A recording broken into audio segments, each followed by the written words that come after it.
दोस्तों, यूक्रेन की नेटो का हिस्सा बनने की जिद और रूस को एक युद्ध में उलझा देखने की अमेरिका की इच्छा ने यूरोप को पिछले कई दशकों का पहला युद्ध दिखाया, जिसने न कि सिर्फ यूक्रेन को बर्बादी की कगार पर खड़ा किया, बल्कि पूरी दुनिया की अर्थव्यवस्था जो महामारी के बाद रिकवर कर रही थी, उसे अब तक का सबसे बड़ा झटका मिला। लेकिन क्या हो अगर आपको ये पता चले कि जिस नाटो ने दिमाग लगाकर रूस को यूक्रेन युद्ध में उलझाया, आज वही नाटो चीन की एक चाल से अपना सर पटक रहा है, क्योंकि इस बार नाटो और पश्चिमी देश चीन के सामने युद्ध में नहीं बल्कि अपने ही सैनिकों और फाइटर पायलटों की वजह से हार रहे हैं। तो चलिए दोस्तों, जानते हैं ये पूरा मामला क्या है। लेकिन सीधे न्यूज पर आने से पहले हमें इस न्यूज का बैकग्राउंड समझना पड़ेगा, ताकि इस पूरे मामले को गहराई से जान सके। दरअसल दोस्तों, ये बात तो हम सभी जानते हैं कि जर्मनी समेत कई पश्चिमी देशों की सेना में काम करने के बाद अधिकारियों को इस बात की खुली छूट होती है कि वे अपनी मर्जी से दूसरे देशों में जाकर भी काम कर सकते हैं। यानी अगर जर्मनी की वायुसेना में कई सालों की सेवा देकर रिटायर होने के बाद किसी अधिकारी का मन करता है,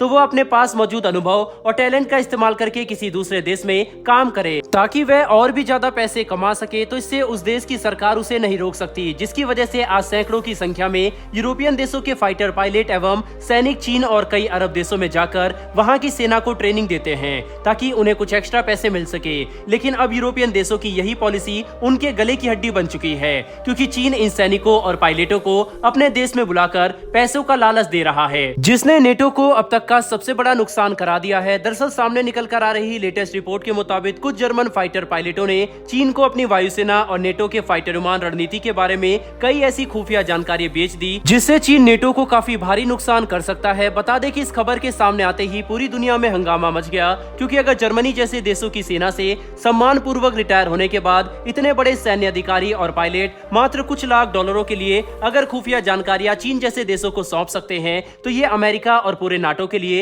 एक काफी बड़ा रेड फ्लैग है, जो कि ये बात साफ कर चुका है कि उनके देश की मिलिट्री रणनीति पूरी तरह से सुरक्षित नहीं है, और अगर चीन चाहे तो उनके रिटायर पायलट और सैनिकों से इस रणनीति को आसानी से खरीद सकता है, जो उन्हें किसी भी युद्ध या विवाद के दौरान काफी नुकसान पहुंचाएगी। और ये बात नेटो के सभी 31 देश भी समझते हैं। इसीलिए इस रिपोर्ट के सामने आने के बाद चारों तरफ नई डिस्कशन शुरू हो चुकी है कि आखिर नेटो ऐसा क्या कर सकता है कि उनके देश के रिटायर्ड अधिकारी चीन जैसे दुश्मन देशों को उनकी खुफिया जानकारी न भेजे। वहीं पर अगर हम इस बात पर ध्यान दें कि नेटो के सामने जो चुनौतियां खड़ी हो रही है, उनका एक काफी बड़ा कारण तो यह है कि वह चीन को काउंटर करने के लिए एशिया में भी काफी बड़ा विस्तार करना चाहते हैं, जिसके तहत नाटो एक नेटो प्लस संगठन का कॉन्सेप्ट लेकर सामने आया, जिसके तहत वो ऑस्ट्रेलिया, जापान, साउथ कोरिया और इजराइल जैसे देशों को नेटो प्लस का हिस्सा बनाएंगे, जो कि अधिकतर चीन को काउंटर करने पर ही केंद्रित होगा, जिसके विरोध में चीन कई बार बड़े बड़े बयान दे चुका है। और यही वजह है कि जब विरोध से काम नहीं चला और चीन ने यह बात अच्छे से समझ ली कि वे नेटो देशों के विस्तार को नहीं रोक सकते, क्योंकि नेटो जापान में अपना पहला ऑफिस खोलने की पूरी तैयारी में है,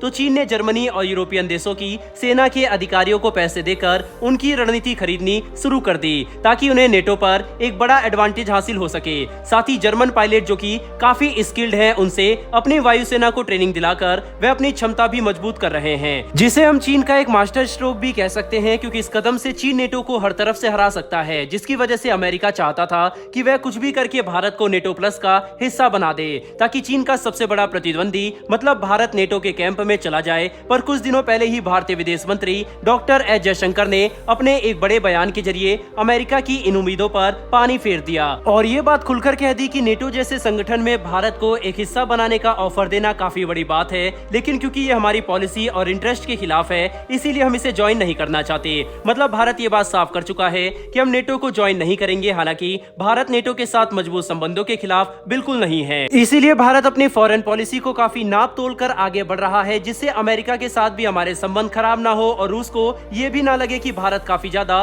प्रो वेस्ट फैसले उठा रहा है। कुल मिलाकर समझने की कोशिश करें तो मौजूदा समय में अंतर्राष्ट्रीय कूटनीति काफी ज्यादा जटिल हो चुकी है, और चीन यूरोपियन देशों को चारों खाने चित करने के लिए हर तरह से तैयारी में जुटा है, जिसके तहत वे नेटो के खिलाफ अपनी तैयारियों को हर दिन मजबूत कर रहे हैं। ऐसे में ये देखना काफी इंटरेस्टिंग होगा कि अमेरिका और सभी नेटो देश चीन की इस बड़ी चुनौती से निपटने के लिए क्या करेंगे। वैसे दोस्तों, आपके हिसाब से आफ्टर रिटायरमेंट इस तरह की जॉब दूसरे देशों में करने की इजाजत देना सैनिकों को, क्या ये सही फैसला है? नहीं, अपनी राय कमेंट बॉक्स में लिखकर जरूर बताइएगा। साथ ही हमारी आने वाली डेली ऐसी वीडियो के लिए चैनल को सब्सक्राइब कर बेल नोटिफिकेशन अवश्य दबा लें। फिर मिलेंगे ऐसी एक नई वीडियो के साथ। धन्यवाद। जय हिंद।